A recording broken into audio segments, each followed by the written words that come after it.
Self-sufficient living. Can you really do it? Do you have what it takes? Live happy, fun-loving, and carefree. Welcome to the homestead. It's about 7 a.m. here. The sun's starting to come up. I really wanted to chat with you this morning about what's going on today. And do you really have what you need to have available to live self-sufficient, for self-sufficient living? Because it's easy to think about it, and it's easy to want to do it, and it's easy to talk about it. And again, you don't have to be out here in the country or whatever, but what I see happening in the world today scares me with our ability to survive whatever happens. And it doesn't necessarily have to be whatever gloom and doom thing that we think it might be. It could be what else? What do you think is going to happen? Let me know. So what does this really mean for you? Think about things like money. If what is going on today had happened 20 years ago, we would be in huge trouble because we were living on the edge. We really didn't own anything. A house, the cars, everything else were actually owned, by the bank or someone else, and you're making that monthly payment. And if the money stops coming in, how are you going to make all those payments? So, and again, we would have been really in big trouble, which is why we took the steps to be where we are today here on our homestead. And those are the kinds of things that right now you need to be thinking about, is what should you be doing? So if you're one of those people that is non-essential and you don't have a job anymore, how in the heck are you going to be able to survive wherever it is that you're living? And young people in their 20s and 30s have been hit the hardest by this, because the kind of jobs and the things that you young folks are doing are the hardest hit. And it makes me think of this. I can't remember who the quote's by, and I'm just going to paraphrase it. But he basically says that, let me think of it here for a second. I want to make sure I say it right. But the government is good at one thing. They come along, they break your leg, they hand you crutches, and then they say, "Aren't you lucky the government is here to help you so that you'll be able to walk?" And that's really, or Ronald Reagan's, "I'm from the government and I'm here to help you." And that really is the truth. And, the government is what shut down our economy.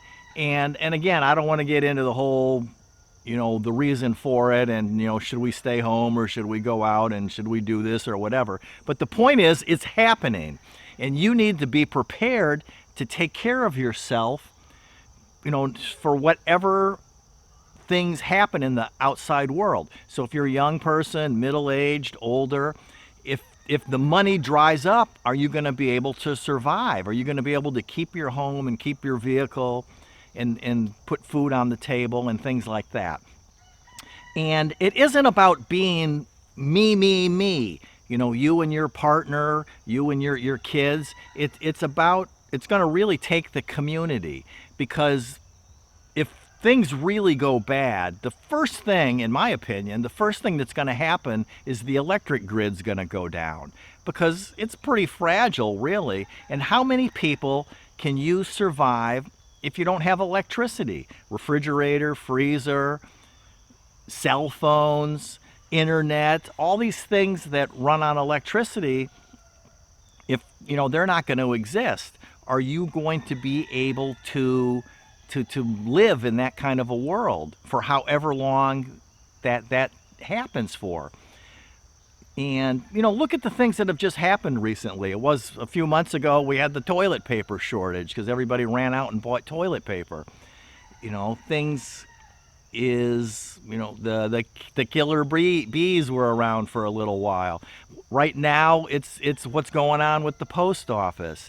And they just jump from crises to crises to crises, and then all of a sudden we don't hear about that one anymore, and they're on to the next one. And a very real thing that has happened in the relative past here is food, going to the grocery store.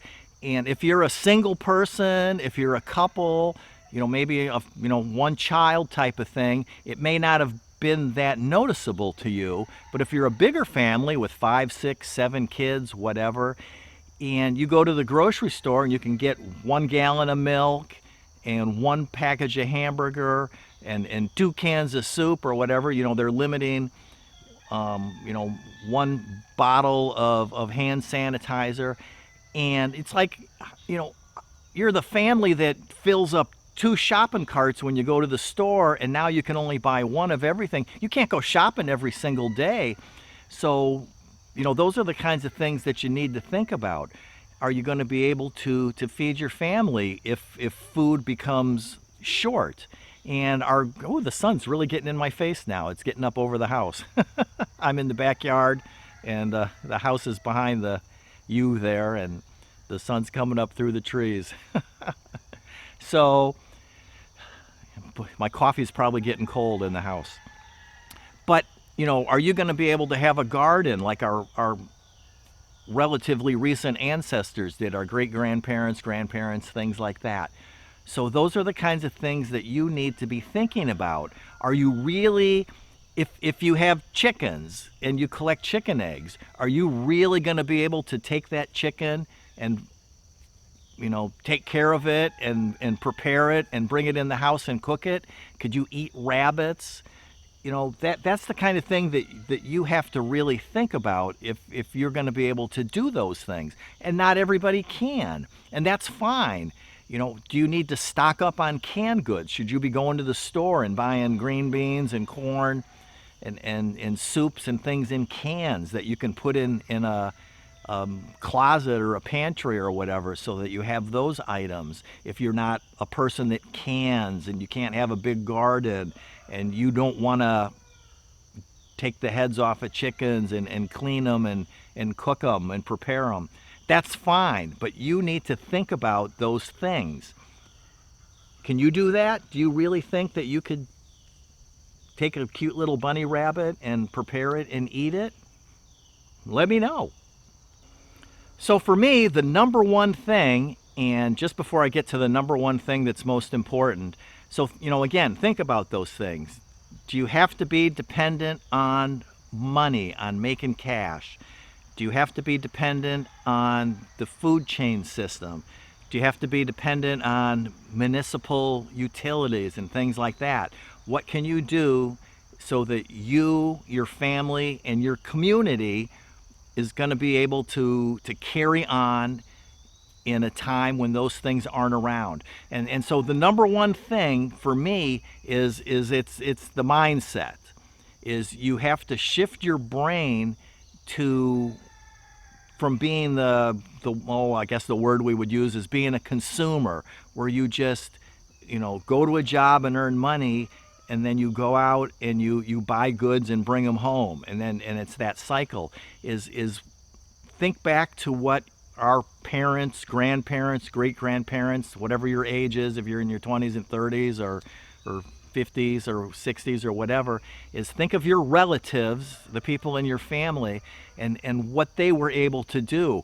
When I was a little bitty kid, and this may interest you, it may not, but I remember visiting relatives that had no electricity in the house. They had a wood cook stove in the kitchen. They had one of those hand pump water things, and they filled up buckets with water. They had a 2-stall outhouse out behind the house for going to the bathroom, and that was just normal back. Now granted, that was going way out in the country and visiting the relatives that were off grid, but again, no electricity, wood cook stove in the kitchen, hand pump water, outhouse, and as kids we loved it. We played in the hayloft and things like that, and we didn't think of being city kids.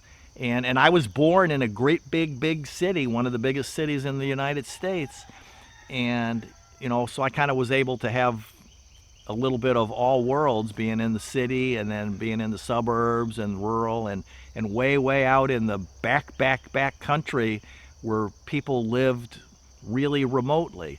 So, think about where you can really do it, because it's easy to say, oh yeah, if things get bad, we can go do this. But really think about it. Think about changing your mindset to, are you really going to be able to do those things, to be self-sufficient if necessary? And in your community, what can you offer? What are your skill sets? And maybe somebody else can use their skill sets, and combined you'll be good to go. So it's not about just yourself. It's not just about you with your immediate family. It's going to end up being all of us in a community taking care of each other. So thanks, and think about subscribing if you're enjoying these videos. If you've watched all the way to the end and you don't enjoy it, thanks for watching. I'll see you around. So subscribe and watch another video. And, it just is what it is. We're all going to get through it like we always have in the past, all our relatives. Lots and lots of bad things happen, and there's always a light at the end of the tunnel. So thanks again.